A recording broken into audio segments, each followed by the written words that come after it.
Starting off this countdown, we have the alien abduction. Back in 1956, an American Air Force Sergeant, Jonathan P. Lovett, and Major William Cunningham went out searching for debris from a recent missile launch in New Mexico. That's when Cunningham heard Lovett let out a huge scream. When he rushed over to help him, he claims he saw Lovett being pulled up by a UFO hovering above him. Lovett was then pulled inside the craft and it took off. Cunningham radioed for help, and when they arrived, they found him in complete shock and he was taken to the hospital. They then started to investigate the incident. According to the military, there was an unidentified object in that area detected on their radar, so Cunningham was telling the truth. Here's where it gets even more messed up though. 3 days later, Lovett's body was found 10 miles away. It was severely mutilated and drained completely of blood. So could it be that he literally was taken away by aliens and then killed by them? What makes this even more suspicious is that the government report on this just vanished into thin air.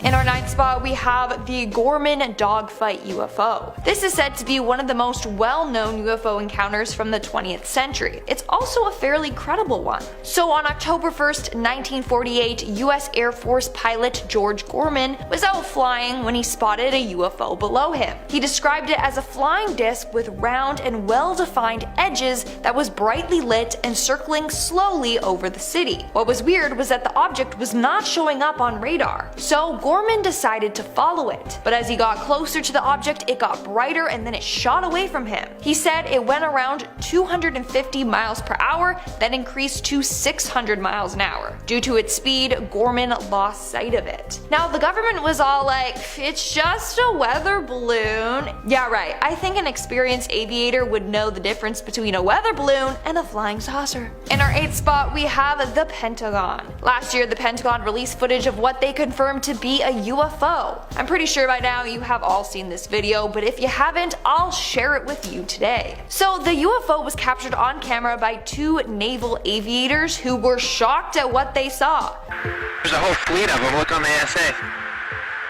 My gosh. They're all going against the wind. The wind's 120 knots from the west. So in the videos you can see what appears to be a UFO flying in the sky. In the video you can hear just how shocked the pilots are at what they're seeing. Look at that thing, dude.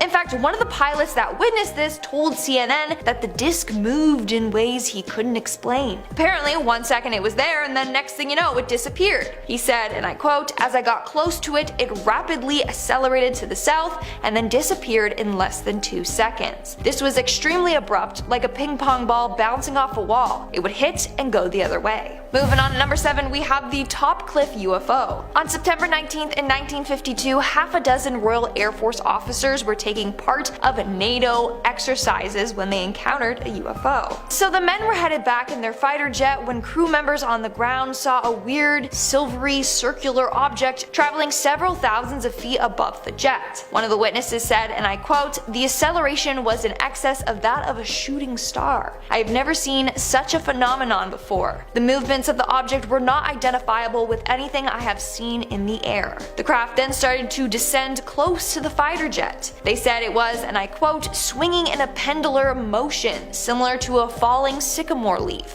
At first, they thought it was a parachute or something that had fallen off of the jet. That was until it stopped midair, began to spin, and then just zoomed away. This sighting was then leaked to the press and was the front cover of the newspapers for quite some time. In fact, this sighting was so insane that Prime Minister Winston Churchill wanted to know more about it and get an investigation going. In our 6th spot, we have the destroyed evidence. On the morning of July 24th, 1948, 2 pilots were flying from Houston to Atlanta with their 20 passengers. That's when all of a sudden they saw a UFO flying clear as day by them. This was witnessed by the 2 pilots and one of the passengers. The others were asleep when this happened. One of the pilots said, and I quote, "It was clear there were no wings present, that it was powered by some jet or other type of power, shooting flame from the rear some 50 feet. There were 2 rows of windows which indicated an upper and lower deck, and from inside these windows a very bright light was glowing. Underneath the ship there was a blue glow of light." Now they all watched this for about 10 seconds until it disappeared. disappeared. Obviously, they reported their findings, and this triggered a top-secret investigation by the US government. In the end, their findings were destroyed, which means this could be a real UFO sighting, because if it wasn't, they wouldn't have destroyed the evidence. We're now at our 5th and halfway mark with the White House UFO. Back in the 1940s and 50s, there were a number of UFO sightings in the skies over Washington, D.C. It all started back in 1947 when a search and rescue pilot reported 9 saucer-like discs flying together at over 1,000 miles per hour. Within weeks, the same flying saucer sighting was reported in 40 other states. The strangest incident happened to an air traffic controller in 1952. On July 19th, Edward Nugent, working as an air traffic controller at Washington National Airport, spotted 7 slow-moving objects on his radar. They were located far from any of their flight paths. Now, he made a joke being like, "Oh look, they're flying saucers," until he realized that that's probably what they actually were. At that same time, 2 more air traffic controllers saw a strange hovering bright light in the distance. Now, they did send out jets to the area, but as soon as they got to the area where the objects were on the radar, they disappeared. Over the next couple of weeks, more and more UFOs were spotted. It got to the point where people were demanding answers. In our 4th spot, we have Britain's Roswell. This is said to be the UK's most famous UFO incident. So in December of 1980 in Rendlesham Forest, England, a number of people reported seeing unexplained lights and then a weird spacecraft land. It all started on December 26 when a security man saw strange lights descend into the forest. As he approached this object, it moved through the trees and the animals at a farm nearby went crazy. The following days, more and more people saw these lights. In fact, a number of credible US Air Force officials were witnesses to this account, including Deputy Base Commander Lieutenant Colonel Charles Halt. The lieutenant himself confirmed it to be a UFO. In our 3rd spot, we have the 6 soldiers. This next UFO encounter took place in North Korea in 1951 during the Korean War. As the men were preparing to bombard a nearby village, they were all of a sudden greeted by a strange craft. The craft emitted some form of ray that made their airburst start to explode. According to one of the men, and I quote, "Objects would get right into the center of an airburst of artillery and yet remain unharmed." They also said that they were, and I quote, "swept by some form of a ray that was emitted in pulses, in waves that you could visually see only when it was aiming directly at you. That is to say, like a searchlight sweeps around and the segments of light, you would see it coming at you." After this weird attack, the men were left sick and had to be taken to the hospital. Some say that they were attacked by a UFO. Others say they were attacked by a high-tech Soviet death ray. To this day, we still don't know. Moving on to number 2, we have the Mantell UFO incident. Named after Captain Thomas F. Mantell, a Kentucky Air National Guard pilot who sadly lost his life chasing a UFO. So on January 7th, 1948, Godman Army Airfield at Fort Knox received a report of a weird aerial object near Madisonville, Kentucky. They claim it was a floating circular object around 250 to 300 feet in diameter. So the US Air Force sent Thomas to investigate. Sadly, while doing so, he crashed his plane and lost his life. Now, Thomas was a very experienced pilot. He had spent around 2,167 hours in the air, so it's not like him to just crash like that. Other people that saw the UFO claimed it was very white with red borders at the bottom. Some even said, and I quote, "Just before leaving it came to very near the ground, staying down for about 10 seconds, then climbed at a very fast rate back to its original altitude, 10,000 feet, leveling off and disappearing into the overcast, heading 120 degrees. Its speed was greater than 100 miles per hour in level flight." And in our number 1 spot today, we have the Roswell UFO. This is said to be the most famous UFO case in America. So it takes place during the summer of 1947. A rancher named W.W. MacBrazel said he found wreckage on his big plot of land. In fact, during that time, there was a number of UFO sightings, so the rancher thought that the wreckage was from a UFO crash. So he brought the material to the sheriff, who brought it to an officer from the US Army Air Force. Later, the US Army announced that what the rancher found was a flying disc. But the following day, the US Army quickly reversed themselves, and they were like, no, it's not a UFO, it's actually just debris from a weather balloon. Years later, in 1994, they admitted that the weather balloon story had been completely bogus. Over the years, hundreds of UFO sightings have been reported in that area. Several eyewitnesses also claimed that they saw alien bodies being taken from a government test site. But the government was like, nah, those are just test dummies. Yeah, we'll go with that. I don't know, there's a number of conspiracy theories surrounding Roswell. It seems like the government might be hiding aliens there. Starting off this countdown, we have Leah Haley. In 1990, a woman named Leah Haley was randomly abducted by aliens. She remembers being on a spacecraft in a round room surrounded by bright lights. When she woke up, she found herself lying on her back on an examination table. Weird alien-type figures surrounded her. Later, she decided to undergo hypnosis to try and remember more information about her abduction. And that's when she realized that the military might have had something to do with this.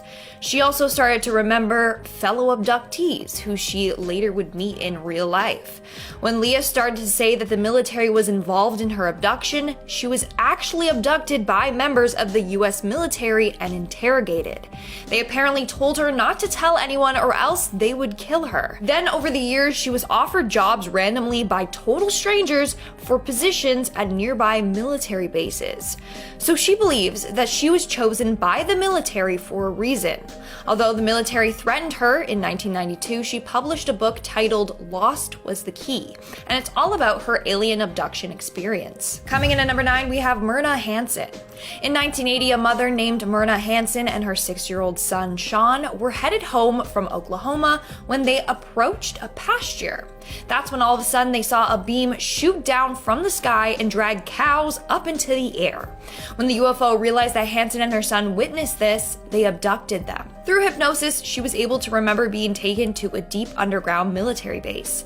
In fact, she was able to describe its location in great detail, to the point where members of the Air Force office started following her and her son around. Clearly, they were scared that she was onto them. Moving on to number 8, we have the member of the military. So in 1982, a man whose name was concealed for protection purposes was stationed on a military base in New Brunswick. Let's just call him Steven. So one night, Steven's friend and girlfriend left the base to go watch Tron in theaters. An hour later, they were back already. Their car had been smashed. Apparently, they were driving along a stretch of the highway to the movies when they saw a bunch of strange lights coming over a hill. A bunch of cars pulled over to check out the lights, including this dude and his girlfriend. That's when they saw a large disc with flashing lights fly up into the sky. Everyone ran back to get into their car and to drive away. As they were driving away, the craft crashed into the side of some cars, including these guys. A few days later, men in black showed up at the base looking for Steven and his friend. They told them that they better keep their mouths shut and to never tell anyone if they wanted to keep their military careers. Moving on to number 7, we have Robert Richardson. In 1967 in Ohio, Robert Richardson collided with a UFO while driving. However, after impact, the object disappeared without a trace. The only thing they left behind was a small lump of metal from their craft. A week later, he was visited by 2 men in black suits who told him to cough up the piece of metal he collected from the scene of the crash, which was hella sketchy because number 1, how did they know about the accident? And number 2, how did they know that he picked up this piece of metal? Richardson said that he gave the metal to the authorities for testing. The men told him if he was lying, they would kill his wife. Thankfully, he never heard from these men again. In our 6th spot, we have the abductee named Linda. One day, a woman named Linda Napolitano woke up floating mid-air above her bed. She looked around and saw some strange figures by her bed watching her. The next thing she remembers is being on board a craft where these figures were experimenting on her. Some of them looked like aliens, others were humans. Eventually, Linda decided to come forward about her experience and share it with the public. But upon doing so, 2 men kidnapped and interrogated her multiple times. This led her to believe that her abductions were either planned by the government, which makes sense as to why she saw both alien figures and human figures, or the military knows that aliens are real and are trying to learn more about them through the abductees. We are now at our 5th and halfway mark with Melinda Leslie. Melinda Leslie from Orange County, California, leads a support group for alien abductees. More than 36 of her attendees say that they have been taken aboard an alien spacecraft and then later have been re-abducted by apparent military personnel and then subjected to physical examinations and interrogations. She herself has been a victim of this. She remembers humans in a flying triangle abducting her and taking her to an underground testing facility. There, a number of men in hazmat suits ran extensive tests on her.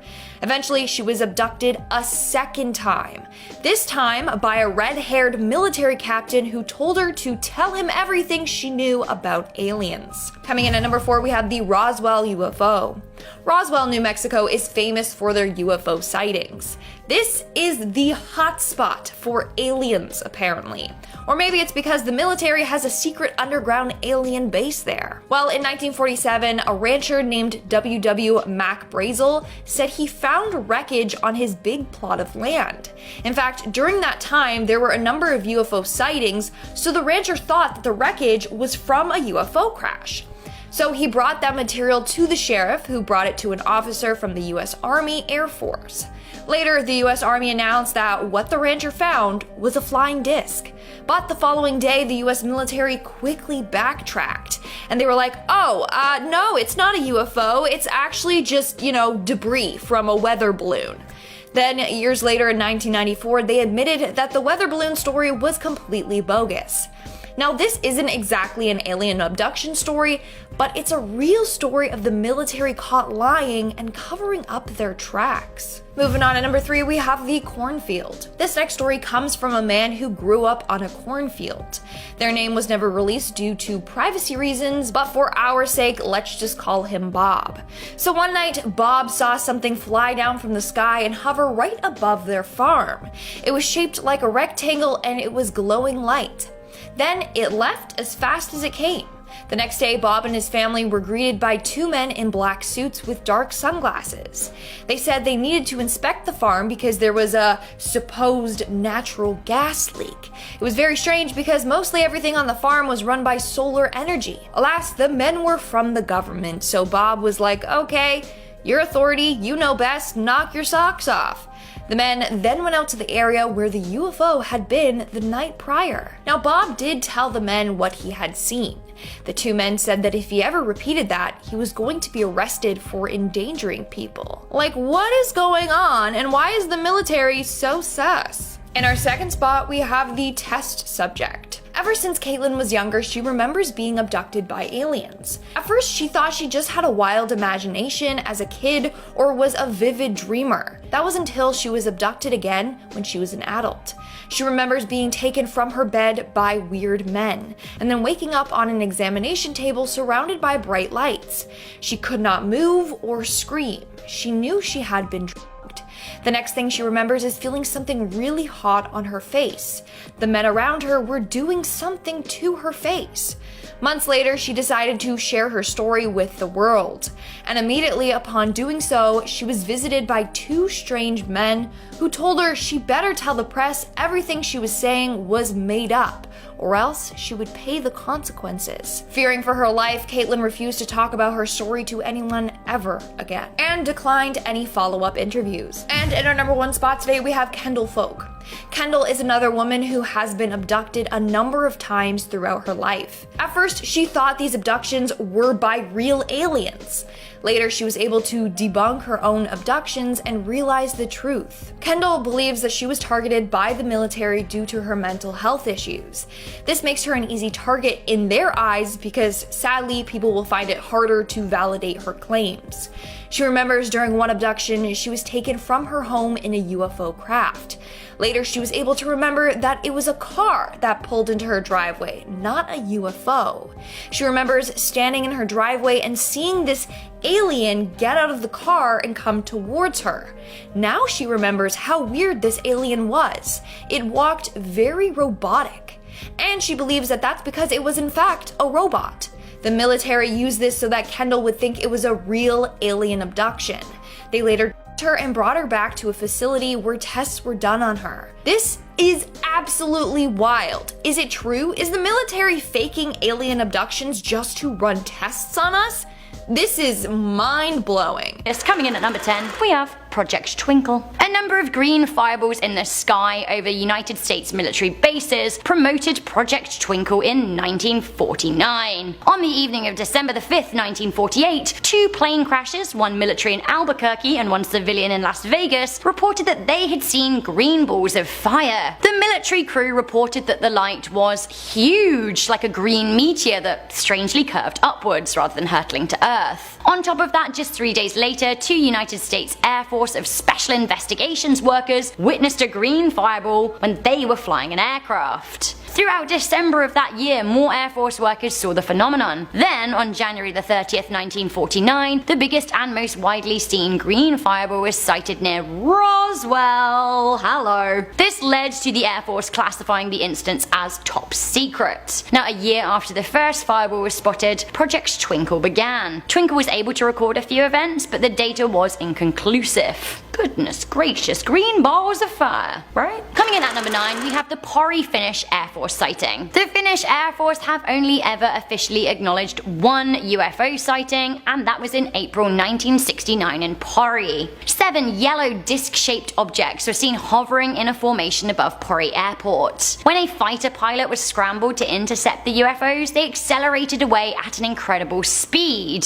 In the same minute, they were spotted on radar 200 kilometers away, which is nigh on impossible. A plane chased after them at 700 kilometers an hour, but they were not able to catch up. There was actually an Oscar award-winning documentary about the case called Visitors from Space, which you should check out. Links again in the description. Ooh, this is a good one. Coming into number 8, we have Foo Fighters. And no, I don't mean the awesome band fronted by Dave Grohl. Also good though. I mean the UFO sightings by Allied pilots in World War II. The 415th Squadron, a United States Air Force unit, were flying over the Rhine in Germany in November 1944 when they saw multicolored lights they described being like Christmas lights, but in the sky. The objects flew alongside their aircraft at 200 miles per hour. They were described as being red, orange, green, and white. They appeared singularly, but sometimes they would appear in formations of 10. It was also said that they could outmaneuver the airplanes they were flying against. The squadron then called it in. Historian Richard Zybart said, "The pilots were very professional. They gave the report, they talked about the lights, but they didn't speculate about them." Foo Fighters were also seen by the 8th Air Force of the United Kingdom over Belgium, and again by the United States Air Forces in the South Pacific by the military in the 1960s. At the time, there were theories that actually they were a secret Nazi weapon, or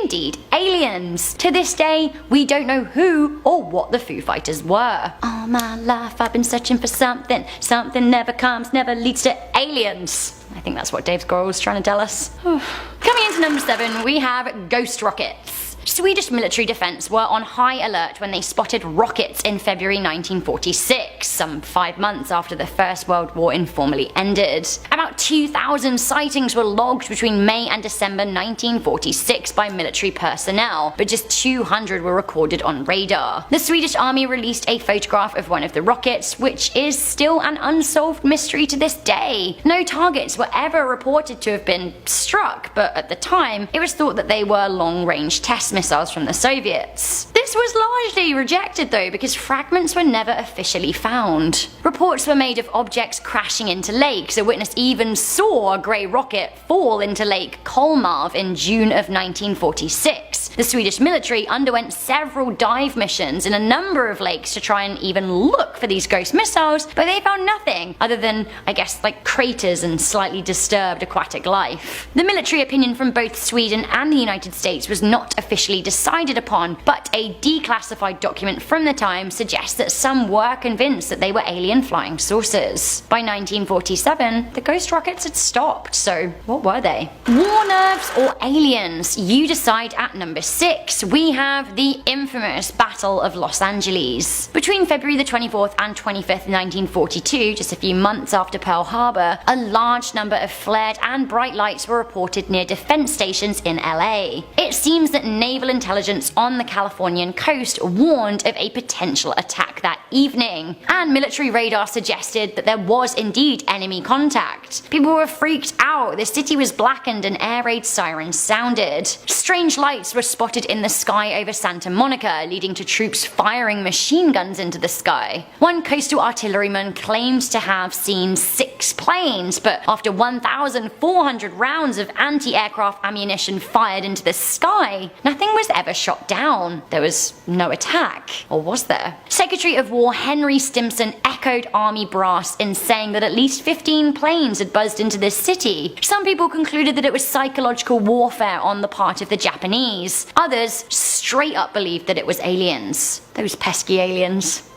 We have viral aliens up next at number 5. We have the USS Nimitz incident. Objects were detected in restricted military training airspaces in November 2004, and video was subsequently released of a Navy fighter jet interception of a UFO over the Pacific Ocean. The footage was leaked to the press in 2017 and quickly went viral, but many were quick to claim that it just wasn't authentic. However, just a couple of days ago, as of the scripting of this video in 2019, the United States Navy have actually confirmed that the video is authentic and does include unidentified flying objects. The Navy is trying to update their protocol for pilots reporting UFOs in order to reduce the stigma. We still have absolutely no idea what the UFO was. Coming into number 4, we have 2014 to 2015. Get ready, because this is heavy. An article in Rolling Stone magazine claimed that the United States Navy had reported UFOs on a near daily basis between Virginia and Florida in 2014 and 2015. This also seemed to be confirmed by the New York Times. Now, the sightings began in the summer of 2014 when Navy pilots reported UFOs 30,000 feet into the sky, reaching hypersonic speeds as they were conducting training maneuvers below. According to Lieutenant Danny Acoin, the objects had no distinct wing, no distinct tail, no distinct exhaust pipe. He continued by saying it seemed as if the objects were aware of their presence because they would actively move around them. Further to that, at the same time, further Navy pilots were reporting an influx of unidentified flying objects off the east coast to the Pentagon. What was going on? Coming into number 3, we have the Kinross incident. In November 1953, a United States Air Force pilot disappeared after investigating a UFO over Lake Superior on the border to Canada. Felix Monclar scrambled an F-89C Scorpion jet from the Kinross Air Force Base with another member of the Air Force, Robert Wilson, acting as a radar operator down below. Ground control claims that the UFO and the plane grew close on the radar screen. They were going towards each other, and then at one point they even seemed to merge. The then unidentified object continued its previous course, and the plane disappeared. Searchers were sent out for it. It was never found. A search was indeed conducted, and it seems that parts of the plane may have been uncovered several years later in 1968, but the identity of the parts was never published. Many think it was all a ruse. The body of Monclar was never found, and neither was any trace of the UFO, so we just don't know what happened that night. There have been a number of military whistleblowers over the years. At number 2, I want to talk about Charles Hall and the Tall Whites. Charles Hall used to serve in the United States military as part of the Air Force, stationed in, wait for it, Nevada, aka the home of Area 51. Although it seems that Hall, who worked as a meteorologist, was actually based at the Nellis Air Force Base, which was around an hour away from Area 51, but still. Hall claims that back in the 1960s, the Air Force were actually in cahoots with aliens. He said that the United States military exchanged technology with quote-unquote tall whites, a blonde-haired human-like race of aliens. Hall continued by saying that there was a hangar at the base. Now I quote, "A ship would come into the side of the mountain on the nights of a full moon." I mean, what? Hall also claimed that aliens would travel with CIA agents to Las Vegas casinos for entertainment. Rightio then. That actually does go hand in hand with a lot of other alien conspiracy theories out there though. A lot of people do think that the government have been working with aliens for a long time. I honestly don't know what to say about the Las Vegas bit though. Even crazier at number 1, this comes from Canada's former Defence Minister, Paul Hellyer. So how can we argue? This is crazy, hold on to your hats, because if not, they're getting blown away. Paul Hellyer used to hold one of the top jobs in Canada. He's an engineer with a long career in politics and military logistics. The man claims to have helped found the International UFO Landing Pad in Alberta. In 2005, he claimed to have seen UFO for himself, and in 2014, he confirmed the existence of tall whites. He said that he was aware of at least 4 species of aliens that have been visiting planet Earth for thousands of years. He claimed that 2 of the species are directly working with the United States. He also claimed that the different species are from different places and they should not be considered as one entity because they have different agendas. He says that the aliens that humans have encountered do not think that we're good stewards of our planet, and I'm inclined to agree. Hellier is still a member of the Privy Council in Canada and is, by and large, a very credible source.